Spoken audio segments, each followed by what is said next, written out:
তো আমি জানি না স্বাস্থ্য উপদেষ্টা বা উনি তো মানুষ ভালো, কিন্তু উনি অসুস্থ, তো উনি পুরো জাতির স্বাস্থ্য কি করে ঠিক করবেন? তো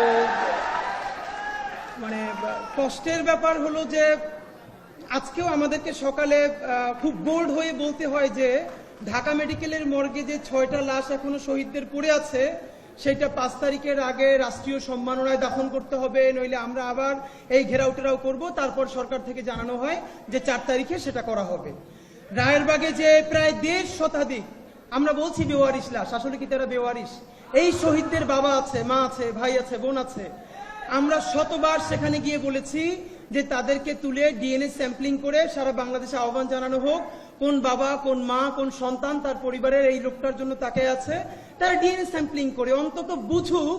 আমরা একটা পরিবার এমন পেয়েছিলাম, জাহিদও ছিল, ওকে আমরা পরে নাম্বার দিয়েছিলাম তাকে ইন্টারভিউ করবার জন্য।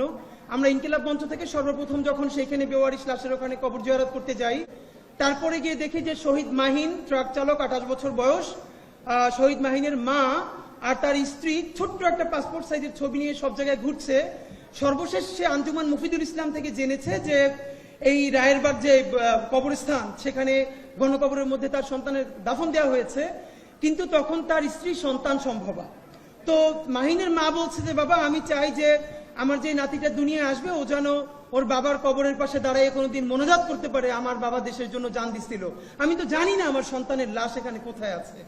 তো এখন আজকে সরকার দেখলাম সম্ভবত বলেছে এই উদ্যোগ নিতে হবে। তো আমি বুঝি না যে আমরা এইরকম ছোট প্রেশার গ্রুপ, আমাদের ওয়েস্টের পিএইচডি নাই, এখন উপদেষ্টা পরিষদে যারা আছেন মাশাআল্লাহ অনেকের 2-3টে করেও পিএইচডি আছে। এত পিএইচডি দিয়ে কি হয় যে এই সাধারণ বুঝগুলো যদি না থাকে? তো এরপরেও এই সরকারকে বিশেষ করে যেটা ধন্যবাদ, এই যে জনতার সামনে বসিয়ে উপদেষ্টাদেরকে বলা যায় এবং তারা হাসি মুখে গ্রহণ করেন, অন্তত প্রচন্ড চিৎকার করলেও তারা কারেকশন নেন। এর মানে হলো জুলাইয়ের মধ্য দিয়ে এই যে নাগরিক প্রশ্ন করা শিখেছে, এই প্রশ্ন আমাদেরকে জারি রাখতেই হবে। এখানে বিএনপির প্রতিনিধি আছেন, অন্যান্য পার্টির সকল প্রতিনিধি আছেন, আপনাদেরকে বিনীত অনুরোধ করি, আপনারা যদি মনে করেন যে জুলাইয়ে ছেলে মেয়েদেরকে নামিয়েছেন, হাসিনা পালিয়ে গেছে, ক্ষমতা এবার আপনাদের হাতে এসেছে, এখন আর এই বাচ্চাদেরকে কথা বলতে দেওয়া যাবে না বা হবে না, এই চিন্তা যদি করেন, আল্লাহর হস্তে তওবা করেন। বাচ্চাদের জবান যদি বন্ধ করতে চান, আওয়ামী লীগের মতো আপনাদের জবানও বন্ধ হয়ে যাবে, মনে রাখবেন। আমি অবাক, আমাদের এই যে ফাইয়াজ আসলো মাত্র, এইসব ইন্টারের বাচ্চারা তারা বলছে যে ফ্যাসিবাদকে আর ফিরতে দেওয়া হবে না।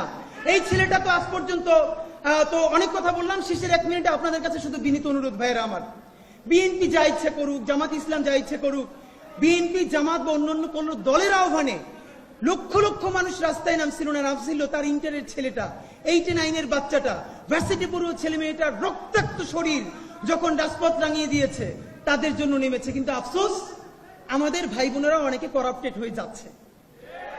আমি কোনোভাবে ভেবে পাই না আমার যেই ভাই 400 টাকা 500 টাকার টি শার্ট পরতে 1 বছর আগে, সে এখন 5000 টাকার টি শার্ট কোত্থেকে পরে? একটা অ্যান্ড্রয়েড সেট ব্যবহার করতে যা ধার করতে হতো, তার হাতে এখন আইফোন কোত্থেকে আসে এটা বলতে হবে। সুতরাং বিএনপি যদি চাঁদাবাজি করে, জামাত যদি করে, তাদের বিরুদ্ধে আমরা বলবো। এর মানে এই না এই জুলাইকে যদি কেউ বিক্রি করে দিয়া নতুন বাইক কেনে, আইফোন চালায়, ফ্ল্যাট কেনে, তারে আমরা ছাইরে দেওয়ার মালিকানা দেই না। সুতরাং এই নতুন বাংলাদেশের রাজনীতি হবে শতভাগ সততা এবং ইনসাফের রাজনীতি।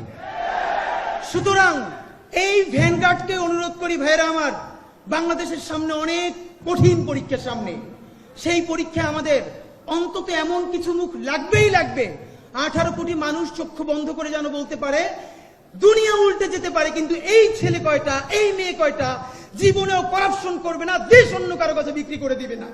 সুতরাং এই জুলাই ওয়ারিয়ার্স এর কাছে আমাদের যেসব ভাই বোন আছেন, আসেন রাষ্ট্র যা যা সংস্কার করে করুক। আমি আজকে আপনাদের সামনে ওয়াদা করছি, পারলে আমরা 100 জন ওয়াদা করি যে সবাইকে নিজের সংস্কার করি চলেন।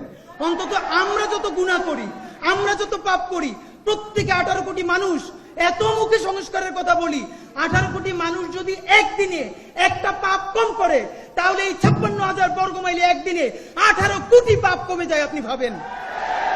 কিন্তু আমরা সবাই অন্যের সংস্কার করি, নিজের সংস্কার চাই না। সুতরাং চলেন এই আর একটা কথা প্লিজ, কেউ নিজেরে ফোন দিয়ে বলে ভাই আমি একজন জুলাই যোদ্ধা, এটাকে মুক্তিযোদ্ধা ব্যবসার মতো। ভাই কি ফোন দিয়ে বলবে আপনি কে? বলে ভাই আমি একজন জুলাই যোদ্ধা, মানে কি? কোন জুলাই যোদ্ধার মধ্যে এইসব বলা চলবে না। সবাই বাংলাদেশের নাগরিক। আপনার সমস্যা থাকলে নাগরিক প্রশ্ন ডিল করবেন, জুলাই যোদ্ধা নিয়ে এক্সট্রা কোনো অ্যাডভান্টেজ নিতে কাউকে দেয়া হবে না। সুতরাং যেই জুলাই শুরু হয়েছিল, ভবিষ্যতের ইনসাফের বাংলাদেশ বিনির্মিত হওয়ার আগ পর্যন্ত আমাদের জান পরাণ দিয়ে হলেও সেই জুলাই চলছে, সেই জুলাই চলবে। বাংলাদেশ জিন্দাবাদ।